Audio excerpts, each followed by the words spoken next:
and here we are. Again, I don't want to talk about the moral, legal, and traditional aspects. So as Governor Akeredolu has he said he's going to rebuild the cenotaph? So they're looking to relocate the cenotaph, right? But then again, those things, the building cost money. It is taxpayers' monies that are used to build all of these. So the question would be, why we're being reactive? And it's a very typical Nigerian behavior. We're not always proactive. And this is not to say that it should have been built in front of the, that they were right or wrong in bringing it down. Done due diligence in the first place, yeah. Thorough diligence should have been done. And I think, yes, the cenotaph is very important because it immortalizes the lives of those who were lost. If you go to Asaba, for example, in a place called Ondo Quarters, you will see the Asaba massacre cenotaph. You see the names of people. Yes, and it keeps it in your memory forever and ever. And I'm sure if the cenotaph wasn't there, you would probably not be aware of that. I mean, I remember it was when I went to Asaba, I saw it. I took pictures about it and I posted on my social media. And people were sending me DMs saying, oh, they would zoom in and say, that's my grandfather, that's my uncle. There were people who knew these men that were unfortunately killed during this massacre. That's how you tell your story. It's how in Rwanda, for example. And we also have a common friend whose parents happened to be victims. Yes, and our she was friend. Really, I saw a post on on the destruction of the cenotaph, and it was really, really touching. It's a way, I mean, as a nation, we don't want to ever give off the impression that this is something that we are taking lightly. Maybe what should have been done, if you're going to relocate it, would have been to relocate it first. Then you can now come and demolish. And also inform the families of the victims that to say this is what is happening. Them along. Anyway, let's take a look at the video that sparked this conversation. We'll come back and share our thoughts on about it as well. They didn't blink an eye in rubbishing you, rubbishing your memory, rubbishing your legacy. As they claim, spearheaded by law of war, whom you single-handedly, this is a known fact, is no longer a secret.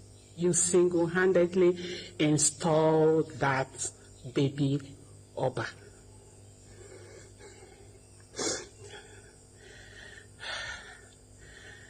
And Lucky the Nebula ordered for demolition of a monument in remembrance of those victims massacred.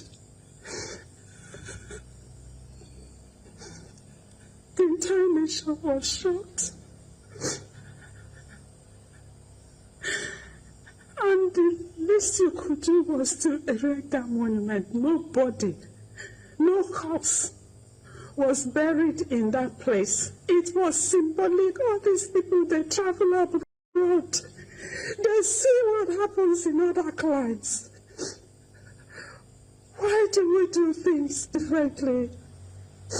To score political point or to settle score? The other that doesn't want so-called cemetery, but that's not a cemetery. There's one behind his house.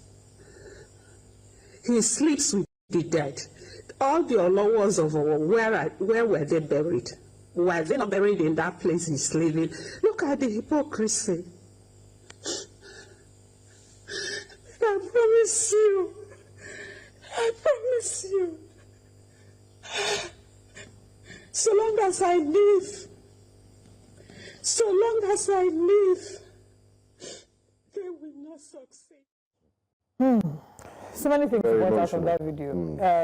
Of course, people are criticizing her, and that's because a number of people don't like Betty. They've never liked Betty Akeredolu. But it's her truth, and she has a right to speak. Yeah, so regardless of what you feel about Betty Akeredolu, you can't ignore the fact that there was truth. There were elements of truth to what she said. However, I do not approve of the fact that she called the Olowo a baby king or something. I mean, you can still refer to him with respect, and you're triggering. I still get your message across. You can get your message across without having to, say that. But to wrap that story up, the governor and the government had mentioned that they were not the actual ones that pulled down the cenotaph. That was the owners of the land, that the land belonged to a certain Agromore Limited that was owned by the Olowo of Owo. So that the land was pulled, the cenotaph was pulled down by the owners of the land, and it's not necessarily the government that did that. But we'll continue to follow the story. Again, it reminds me, I would say, the Olowos were there when a lot of this was happening. I do wish that there were conversations that were happening before it was erected, as opposed to us pulling it down and also, and being